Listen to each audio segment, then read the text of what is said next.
Mwanamke ambaye umebeba ujauzito na ukiziona dalili hizi, jua kwamba kuna uwezekano mkubwa sana umebeba ujauzito wa watoto mapacha. Umepima, umejigundua kwamba ni ujauzito wa mwezi mmoja, lakini tumbo lako ni kubwa sana kama ujauzito wa miezi mitatu. Jua kwamba hapo kuna asilimia kubwa sana ya watoto mapacha.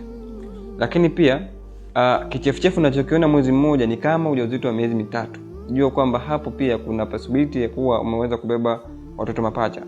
Lakini pia ndani ya mwezi mmoja huo ujauzito wa mwezi mmoja unahisi mwili kuchoka sana, unahisi huna nguvu sana. Yaani ni kama ujauzito wa miezi mitatu au ujauzito wa miezi mingi zaidi. Kumbe ujauzito wa mwezi mmoja tu, lakini unachoka sana, unajihisi mwili unauma. Jua kwamba kuna uwezekano mkubwa sana ukawa umebeba ujauzito wa watoto mapacha watatu. Zingatia, kama mwanamke umejigundua kwamba una ujauzito wa mwezi mmoja, hakikisha unahudhuria kliniki kwa wakati ili kuhakikisha afya ya mtoto au afya ya watoto inakuwa bora zaidi. Kumbuka kwamba afya ni mtaji na bila afya bora huwezi kufanya chochote. Mwanamke ambaye umebeba ujauzito na ukiziona dalili hizi, jua kwamba kuna uwezekano mkubwa sana umebeba ujauzito wa watoto mapacha.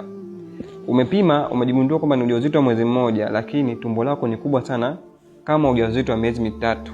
Jua kwamba hapo kuna asilimia kubwa sana ya watoto mapacha. Lakini pia kichefuchefu unachokiona mwezi mmoja ni kama ujauzito wa miezi mitatu. Jua kwamba hapo pia kuna possibility ya kuwa umeweza kubeba watoto mapacha. Lakini pia ndani ya mwezi mmoja huo ujauzito wa mwezi mmoja unahisi mwili kuchoka sana, unahisi huna nguvu sana. Yaani ni kama ujauzito wa miezi mitatu au ujauzito wa miezi mingi zaidi. Kumbe ujauzito wa mwezi mmoja tu, lakini unachoka sana, unajihisi mwili unauma. Jua kwamba kuna uwezekano mkubwa sana ukawa umebeba ujauzito wa watoto mapacha watatu. Zingatia, kama mwanamke umejigundua kwamba una ujauzito wa mwezi mmoja, hakikisha unahudhuria kliniki kwa wakati ili kuhakikisha afya ya mtoto au afya ya watoto inakuwa bora zaidi.